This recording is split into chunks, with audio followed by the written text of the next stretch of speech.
March 25th, 2025. Welcome to Talking Giants presented by SeatGeek. I am your host, Justin Penik. Bobby Skinner is doing a film breakdown on Russell Wilson, and he's doing it on his new channel, Bobby's Breakdowns. I hope you go and support that whenever he puts it out. He's probably going to put it out sometime tonight. But I wanted to go live, and I wanted to come and react to, hey, I think the Giants have their starting quarterback, at least for right now, for next year. Russell Wilson is a New York Football Giant. We're going to get into who he is as a quarterback. We're going to get into what comes next for the Giants, what Russell Wilson does well, what he doesn't do well, and also what I want the Giants to do going forward. Because, hey, I have an idea of what I want them to do going forward, and I have an idea of what I think they're going to do going forward, but who knows, because this offseason for them has been pivot after pivot after pivot when it comes to the quarterback position. Hope all is well. I mean, this is another late night recording session that we're doing because it was a couple days ago that the Giants signed Jameis Winston around the same time that, hey, I'm trying to gather up dinner. I'm trying to get some dinner. And then same thing tonight where I'm getting ready to make dinner and Jameis and Russell Wilson is now a New York Football Giant. So let's get into it. Russell Wilson, age 36 years old. He is 11th all-time in passing yards, 12th in touchdowns. Hey, he only needs 16 to tie Eli Manning. In 2024, he played in 11 games, had a 6-5 record, 63.7% completion rate, 2,482 yards, 7.4 yards per attempt, 16 touchdowns, and 5 interceptions. Here's the contract. 1-year deal worth up to $21 million, including $10.5 million guaranteed. Now, I'm interested to see, probably incentive-based, right? What do the incentives look like? Is it 8 games started, 10 games started? Is it a playoff berth? Is it amount of passing games? So I'm willing to bet that how we can earn up to the $21 million, it's incentive based. Well, what is that? And I think that may even help paint a picture on where the Giants are at and maybe even how they view Russell Wilson. But this is starter money. This is starter money. $21 million is starter money, but I also view the $10.5 million guaranteed. I'm interested to see how easy it's going to be or how difficult it's going to be for Russell Wilson to earn up to that much money. So right now, and this is per Adam Schefter, the Giants QB room currently features Russell Wilson, Jameis Winston, roughly a combined $14.5 million for 2025. That's at least guaranteed. He's got to remember Jameis is in here for 2 years for $8 million. So who is Russell Wilson as a quarterback? Let's get to it. The stats that matter. How do you like this? Since I'm going a little solo, I actually printed out notes. So you can actually see, here's going to be the stuff that I'm going to talk about, the stats that matter. Overall EPA per play, I like talking about EPA per play and overall efficiency and effectiveness. He was 18th, and as context, Jameis Winston was 26. Now, I split it up by first down and second down and third down. I like to look at early down efficiency and then third down efficiency. Early down efficiency was a little bit less than average at 23rd for Russ. Third down, he's 15th. The percentage of dropbacks where the quarterback is responsible for pressure, he had the third highest in the NFL at 22.4%. So the main thing that I'm worried about Russell Wilson, and we're gonna get to it, is I'm worried about his inability to operate a quick game, and I'm worried about how much pressure he's going to take and how many sacks he's going to take, especially the sacks that are inflicted on his own accord, not just the offensive line accord, but on his own accord. But if there's one thing that he does very well, very, very well, I mean, this is going back to the Seattle days and then even, the collapse that he had in Denver, the little resurgence that he had in Denver, and then the solid year that he had last year with Pittsburgh. If there's one thing that he does really well, and that I am excited for, is he still throws a nice, solid deep ball. The EPA per dropback on throws of 20-plus air yards, second highest in the NFL. That's legit numbers. Jameis doesn't have that. Jameis has the willingness to throw some of that stuff, but Jameis doesn't have those numbers. He had the 8th most completions of 20-plus pass yards, air yards, in 11 games, just 11 games. He had the best completion percentage over expected of the league on throws of 20-plus air yards, and what that means is I think he's the most accurate. Completion percentage over expected, just a basic measurement of accuracy. I think he's been accurate on those 20-plus yard throws. He's also going to rip it between the intermediate part of the field too, which the the Giants need. They need somebody to rip it in that 10 to 19 yard range too. He was number 2 in CPOE in the intermediate range part of the field as well. Where you're going to get into trouble with Russ is the quick game. And I have some splits of 2.5 seconds or longer, and then also 2.5 seconds or quicker to talk about why those splits are unique to talk about. But in the quick game, under 10 air yards, he was number 32 out of 35 QBs in EPA per dropback on throws under 10 air yards. So Russ is going to be a quarterback that's going to take care of the ball. Opposite of Jameis in that regard, where Jameis is going to be a guy that is not going to take care of the ball for you. Russ is going to push the ball down the field, but I think it's very important when talking about Russ, where is he going to push the ball down the field? And I think where the ball is going to be pushed down the field is not necessarily the middle of the field. I think it's going to be towards the sideline. So if there's somebody that should feel happy about Russell Wilson being brought on as the Giants starter, if the Giants and the Giants coaching staff still have a plan and idea for Jalen Hyatt, and I can't believe I'm 6 minutes into a night podcast and on March 25th, and I'm talking about Jalen Hyatt. But seriously, like Jalen Hyatt and his ability to catch a ball on the sideline and run in a straight line, that's somebody who should be smiling at this signing, because that's kind of what Jalen Hyatt did in his rookie year. And now that element and that part of the game is going to be brought back in. Malik Neighbors, same thing. Get ready to catch a ball on the sideline. And then same thing with Darius Slayton. Get ready to catch a ball on the sideline, even though, like, I think Darius Slayton can work all 3 levels of the field. I think Darius Slayton is somebody who can work the middle of the field. So I'm kind of indifferent when it comes to Darius Slayton. I think you should be more excited about Jameis Winston throwing the ball to Malik Neighbors than Russell Wilson. Because I think, how much of the deep ball effectiveness for Russell Wilson last year, because while we're talking about he has good numbers, the moonball numbers are really good, which, hey, get ready to learn that term, which we're going to talk about that right now. Moonball. What is a moonball, you're asking? Because I'm just referring to that as a term like maybe you're already going to know it. Russell Wilson ranked top 5 in completions on passes with at least 2.5 seconds of airtime or more. And that is called a moonball. When that ball stays in the air for 2.5 seconds or more. And that's what Russ has been known for literally throughout his entire career. It's not like a late career adjustment. I think he's been known for that literally his entire career. And he's ranked top 5 in completions on passes with at least 2.5 seconds of airtime in every season from 2016 to 2023. So it is not a new thing for Russell Wilson. And typically those passes, they just tend to happen towards the sideline more than they happen over the middle of the field. And that is the limitation with Russell Wilson, but he does those things very well. Like, he is a very, very good deep ball sideline thrower. So in terms of his deep ball numbers, he led the league in adjusted completion percentage in terms of the passes of 20 air yards or more. He led the league in big time throw rate. He was number 1 in CPOE, number 2 in EPA per dropback, and number 2 in QB rating. So that's good. That's the thing that I'm really excited about when it comes to Russell Wilson is the deep ball stuff. It's the quick game that I have questions on, because there's almost 2 different sides of Russell Wilson. There's the Russell Wilson that can get rid of the ball quick. The Russell Wilson that knows where he's going to go with the football. The Russell Wilson where he's going to read the defense and that ball's going to come out quick, whether it's in the quick game, which the numbers are not good in the quick game. I kind of mentioned that before. Or what is the main source of what makes Russ cook is when he gets that ball and the ball snapped, and he can get rid of that ball within 2.5 seconds and the ball travels over 10 air yards. That has been Russell Wilson's biggest bread and butter, I would even say, over the last 2 years, but especially with this time in Pittsburgh, is that ball is snapped.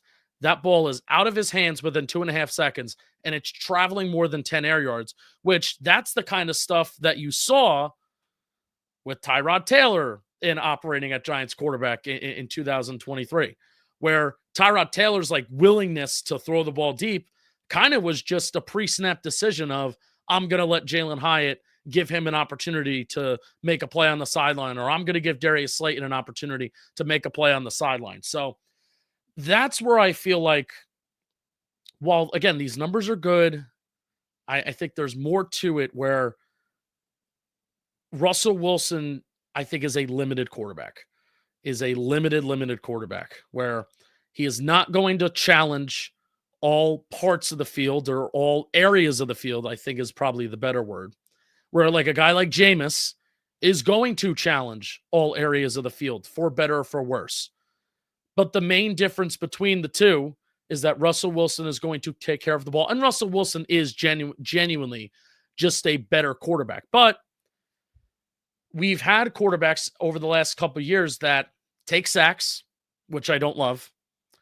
We've had quarterbacks over the last couple of years that don't throw to all areas of the field, which again, I don't love. And therefore that limits the potential and the ceiling of our wide receivers. So that's what I don't love about Russell Wilson. That's what I don't love. So let's talk about his splits between under 2.5 seconds and over 2.5 seconds. Because again, that's where I feel like the main pivot point is with Russ, where you see that he's almost two different types of guys.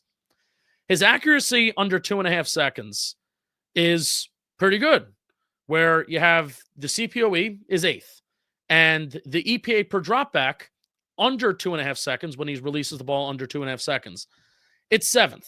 So it's top 10. That's good stuff.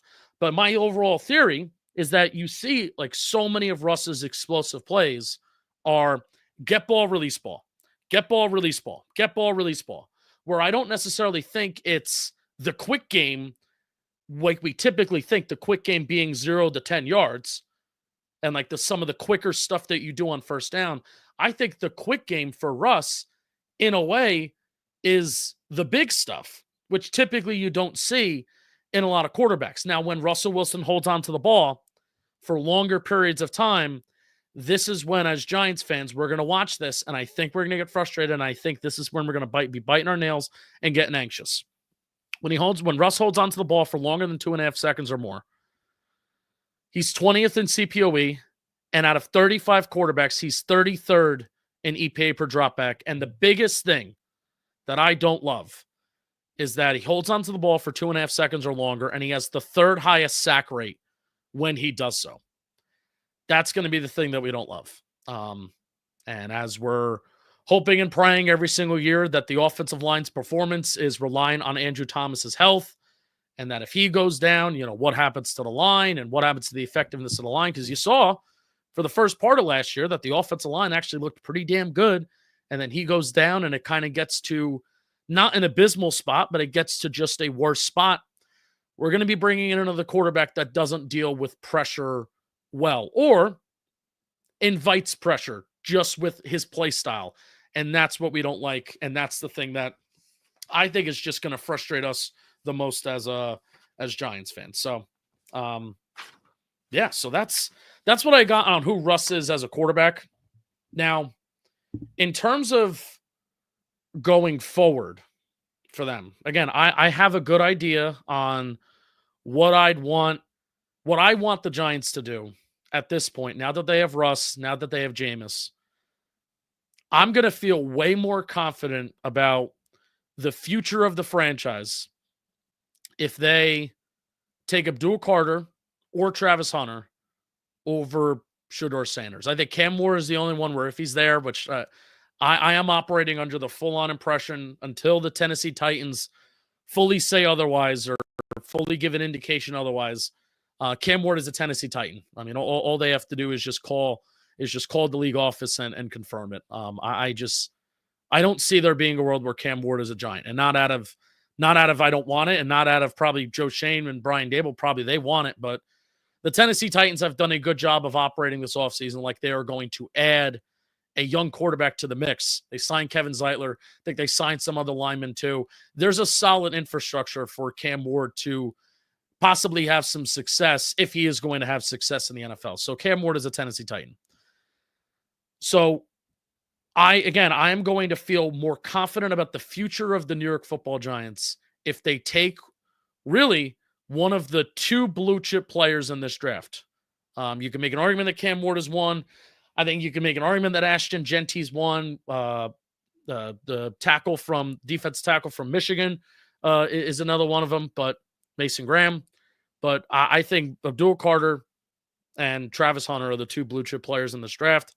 I want one of them. I'm probably leaning towards Abdul Carter at this point since, You signed Paulson Adebo. You still kind of believe in Deonte Banks to be your cornerback too. You have the secondary. You have Drew Phillips in the nickel. Let that ride. Abdul Carter would make me feel like, okay, well, we're restoring something that works in the NFL, that is pass rush, and we're restoring something that worked on this football team in the past in getting a pass rush. So that would make me feel better about the long-term future about the team if they make a decision at 3 to get one of those blue chip players, as opposed to Shedeur Sanders, where, we're going to talk about Shedeur Sanders in our draft previews and everything like that and our full-on opinions there. I don't have the highest, but I think Shedeur Sanders can be good, but I think he's more of a distributor. Again, we're going to talk more about that. But I still don't know if, and again, I'm saying I don't know. Like, I know what I want. I want the Giants to not draft a quarterback at 3 this year. But I still don't know where the Giants' heads are at. Where they've operated like a team that either does not think they're going to get a franchise quarterback in the draft, or they do not want one in this draft. So let's revisit the timeline of this offseason, right? This offseason starts with, first of all, it starts with John Mara saying that the goal of this offseason is to find the next franchise quarterback. That's what he said. Like, the goal of this offseason is to find the quarterback, find the next franchise quarterback. Now, things can change. The whole process can change. So, probably by the time that the season ends, they're going to think that either Cam Ward or Shedeur, like, they're probably projecting, they're going to fall, one of those guys or even both of those guys are going to fall to us. And so I get things change from when the season ends. So I won't hold John Mara's words that he says at the end of a season presser. I won't hold him, too accountable on that, because things do change. And I think that's fair. But this offseason started with the Giants going all in for Matthew Stafford, willing to give him like $110 million guaranteed. Guaranteed. Way more money that he was going to get for the Rams. So they were pretty desperate to get Stafford. They've waited all this time for Rodgers, and I think that was their plan B. They had Russ in as a visit, so then they kind of went to their plan D and signed Jameis, but then went back to plan C, and now they have Russell Wilson in the building. With both of these guys on the team, again, they are operating like a team, and I don't know which one it is. I don't know. They're operating like a team that either does not think they are going to get their franchise quarterback, or do they not want one? And I don't know which one it is. I think that they like Shedeur Sanders, but as time has gone on, I don't know if they like Shedeur Sanders. I don't know. If I'm Kevin Stefanski and the Browns, like, hey, real talk for a second. Look at all of the quarterbacks that have been successful under Kevin Stefanski. Kirk Cousins back in Minnesota, a pocket passer. Joe Flacco has had, a good amount of success, even though he turned over the ball a lot and shit like that. He was a pocket passer with an arm that had success under Kevin Stefanski, right?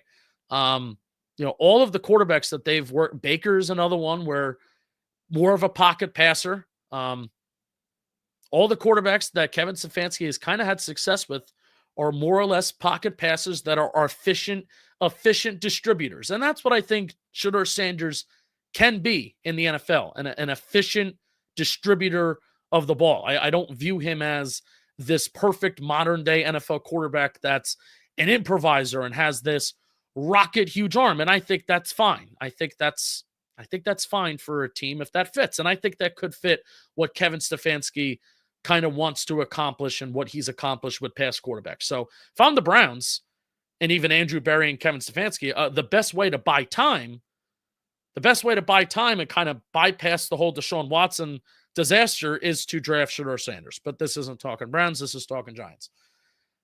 So I don't know what they're thinking. Like, I don't really have, this is probably the first time in a long time that I've been wrong about the Giants in the past about, like, I think that they're going to do this, right?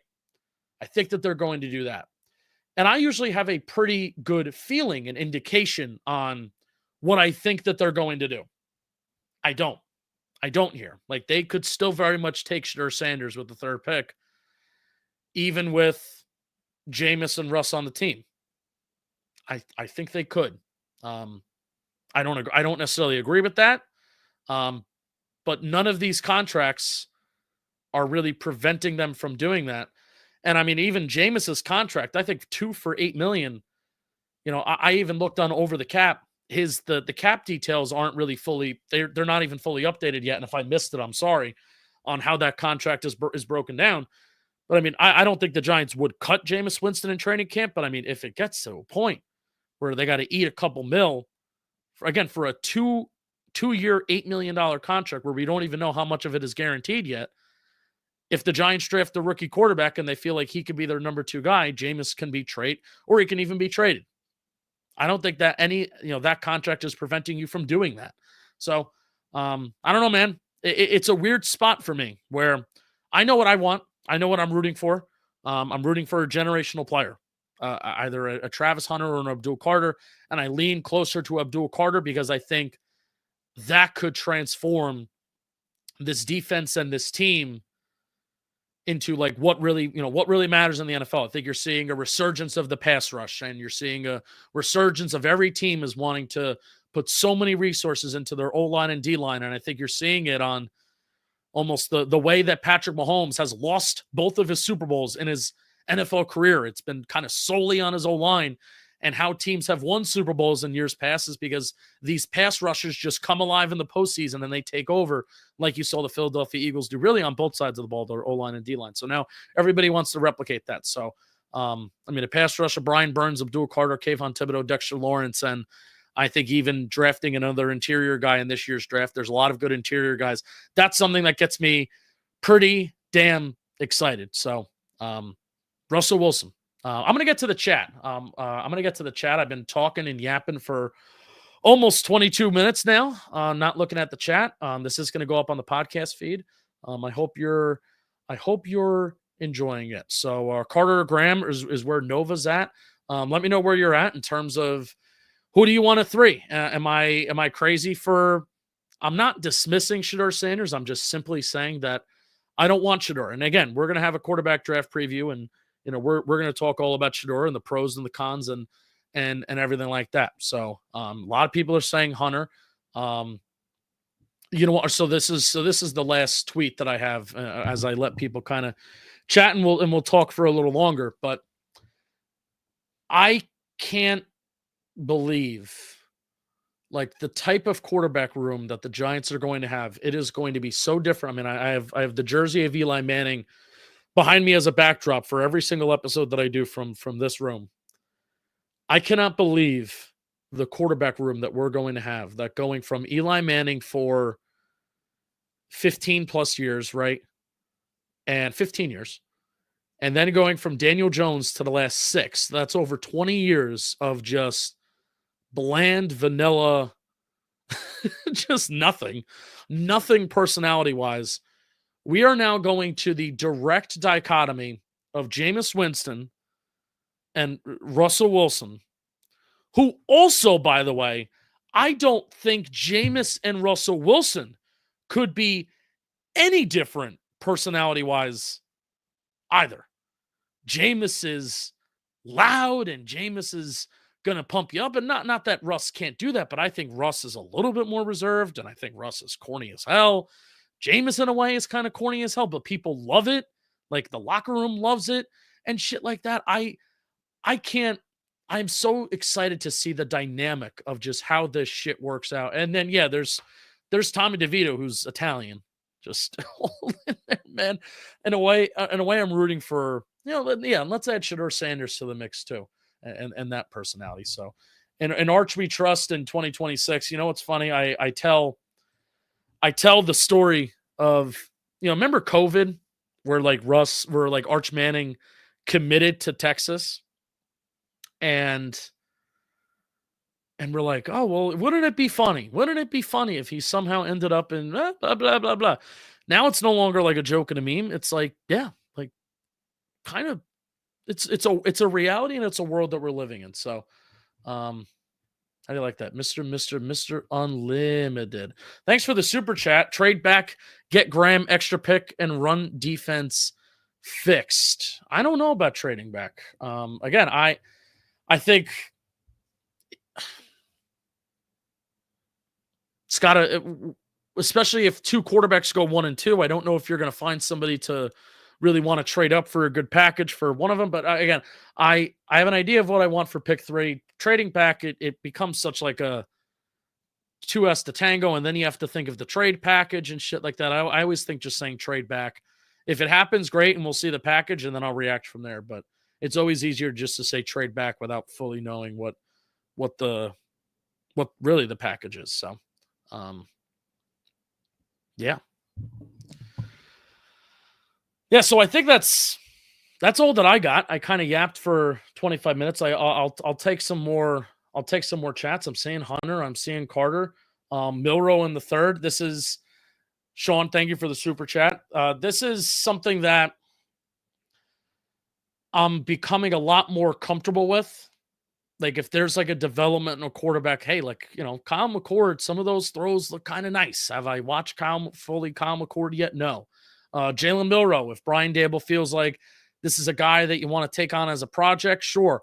But also, I don't know if I'm rooting for a project quarterback to be taken in a year where Brian Daboll and Joe Schoen could be fired the next year, because then maybe we could have spent that second, third, fourth round pick on a actual football player that has a chance to be good instead of a project quarterback that another regime may want to take. So I am pretty morbid in terms of my thoughts and opinions about the Giants right now, because in my brain, and again, this is so morbid, and I'm probably going to get over this by the time that, when we get cooking a training camp and we're doing training camp live streams and shit like that. And when week 1 gets cooking, I'm like, all right, yeah, fuck it. Let's come on, let's win some games.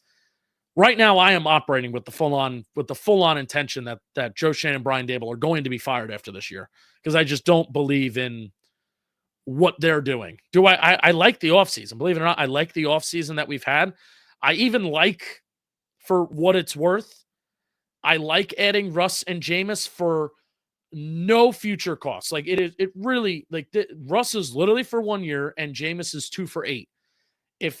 And that already, I feel like, is a somewhat significant add on to the Giants quarterback room, besides the corpse of Daniel Jones. That's unfortunately like what I'm calling him. I think Daniel Jones's confidence was shot. You watch that Houston Texans preseason game and you're like, oh, this just is not the same Daniel Jones that kind of wasn't even very good to begin with, but he was just very shot from whether it's ACL, and I really think it was the neck injuries, that second neck injury that he suffered in 2023. So Russ and Jameis are even upgrades over that. But the dynamic that I'm interested to see Brian Daboll navigate is, I think Jameis Winston is going to do more of the things that possibly Brian Daboll would want to do playbook-wise than Russell Wilson. But Russell Wilson is also going to take better care of the football than Jameis Winston in terms of interceptions. Now, Russell Wilson is going to take more sacks than Jameis Winston. Like Jameis Winston and his pocket management, I actually think that is middle of the pack. Russ, it's top, man. Like Russ, QB-owned pressures, it's concerning. So how we're going to manage the QB room this year, if it's just these two guys, right? If it's just Russ, if it's just Jameis, I'm interested to see, because Russ is limited, not unlimited. Russ is limited. Jameis is not limited, but Jameis's limitations is that he's going to turn the ball over. So that's what I'm jostling back and forth in my head. They gave Russell Wilson starter money. Russell Wilson is the starter of this team. Clayton says, watch Rodgers come out now and be like, I was considering the Giants, but they rushed my decision. I don't think Rodgers was ever coming here. I think, clearly now, I didn't say it, but I think clearly now Rodgers is not coming here. I don't think that's really saying, but I don't think he's going to say that, but maybe that is the truth, but I think he was always a Steeler. Did he even come and visit here? Because he came and visited Pittsburgh. I don't even know if he ever came and for an official visit. Now, who do I think should start? Cameron asked, Winston or Wilson. I think Russell Wilson should start. He is better. His numbers are better. He's had, like, Russell Wilson is a Super Bowl champion. Like I literally said, he's, what is he, 11th all time in passing yards? Let me find this. Yeah, he's 11th all time in passing yards. He's 12th in touchdowns. He needs 16 to tie Eli Manning, and in 11 games last year, he got 16. So can you imagine? Can you imagine he gets 16 and he ties Eli and he doesn't even pass him? That would be something that would happen. James had a better QBR last year. I mean, QBR is based on EPA per play, and Jameis was 26th and Russ was 18th. So I know ESPN QBR, like, they largely rely on EPA per play, so that kind of confuses me a little bit. But I think Russ is just better. And a lot of it has to do with he's just not going to make the back-breaking mistake interception-wise, but that doesn't mean that Russ isn't going to make the back-breaking mistake when it comes to holding onto the ball for too long and taking sacks. Because, I mean, taking sacks basically it almost is like a turnover, except most of the time you get the luxury of punting, and then you get the flip field position versus interceptions. You don't get the flip field positions. So, do you think we should have just spent Russ's money on our offensive line? Shelton asked. No, they needed to upgrade quarterback. I mean, they needed to upgrade quarterback, and they needed multiple options at quarterback. I don't love Brian Daboll and Joe Shane just being here in general, but right now they haven't been overtly the results have not been overtly desperate in terms of adding a quarterback. So that's why I'm not sitting here being like, I think they should have reallocated to other resources. They've tried to be desperate. They tried to give Matthew Stafford a huge contract, and they probably would have had to give up picks and shit like that, second round pick, something like that. They tried to go get Aaron Rodgers, which he's probably going to sign a contract. If Russell Wilson got $21 million, I think you're giving Rodgers 30 million, right? Like, I think Rodgers is going to, I know Rodgers doesn't need the money, but Rodgers is going to want more than Russ, right? You know, the baseline that I've used for this past year was Geno Smith was the starting quarterback in the NFL that got the lowest AAV in terms of quarterbacks not on their rookie contracts, and he was 25 million. Aaron Rodgers is going to want more than that. So I think the Giants probably offered him more than 25, probably closer to 30. So that was plan B.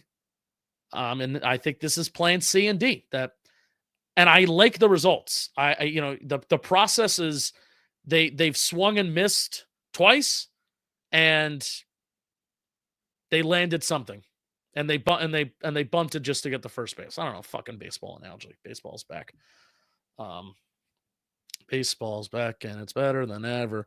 If I'm not mistaken, Russ got 10 million with possibility. Yes, so that's 10.5 million guaranteed. And that's what I said at the start of the show, where I'm very interested to see how the contract is laid out. And even for Jameis too, where, you know, what do his incentives look like? You know, because it's 10.5 million guaranteed. Is it 3,000 passing yards? Is it 15 touchdowns or 20 touchdowns? Is it a playoff berth? You know, is it 10 games won? Like, what are the parameters for Russell Wilson to earn up to $21 million? And that's where I think where maybe we can even take hints where how are the Giants going to pivot even in the draft? Where if they give Russell Wilson these low bars to hit, you know, maybe they plan on drafting a quarterback. But if they give him like 3,200 passing yards, then I'm like, I'm thinking to myself, Russ maybe gets the indication that he's about to start for 16, 17 games. So that's that. I mean, I think I touched on everything. I'm going to go through my notes. And we talked about the quick game, 10 air yards or less.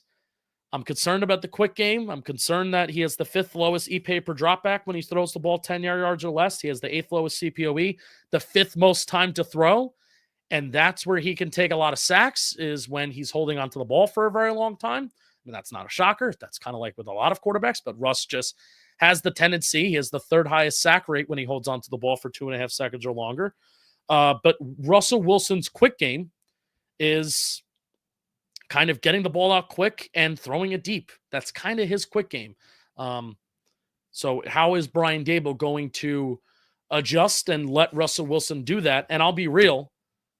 Like, I watched Pittsburgh last year, and, it was just an uninspiring offense. Now, that could be Arthur Smith, but I also think it's Russell Wilson maybe being an uninspiring quarterback, that's what he does. He kind of just throws the ball to the sideline. He's good at it.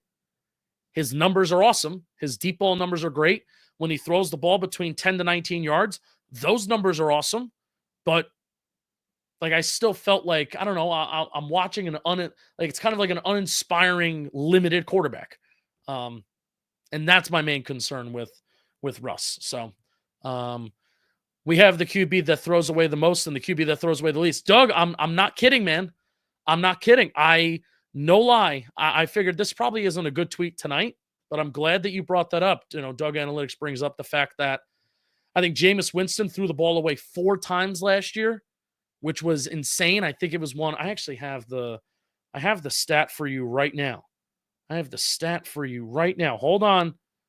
I had my guy Lucas DeVersa get it. On 296 attempts, Jameis Wilson threw the ball away 4 times, which is a 1.35% throwaway rate. That ranks second least among quarterbacks with 100-plus attempts. Baker Mayfield was the only one with a lower rate. Whereas Russell Wilson last year, I think he had, and I can't do the percentage, I can't do this math in my head, Russell Wilson had 25 passes thrown away on 336 attempts, which even the 25 throwaways in the 11 games was one of the higher marks in the NFL last year. So again, I think this just goes to show how interesting this quarterback room is for the Giants, because they're so different. Russell Wilson and Jameis Winston are so different from each other, where Jameis Winston, I think, knows who he is. He's not going to throw away the ball. I think, he used to, like with the Saints, his throwaway numbers are a little bit higher. Even with the Bucs in 2019, his throwaway rates, the ball, where he would just throw the ball away and I'm going to learn to live another down, right? He would do that. Now, I think he knows his role. His role is, I'm a backup fucking quarterback. I'm going to sling it, and I don't care what the results are. It's either going to be freaking awesome or it's going to freaking suck. Whereas Russ, I think, plays things a little bit safer, except take sacks. And that's the thing that I don't like. That's the thing I do not like at all.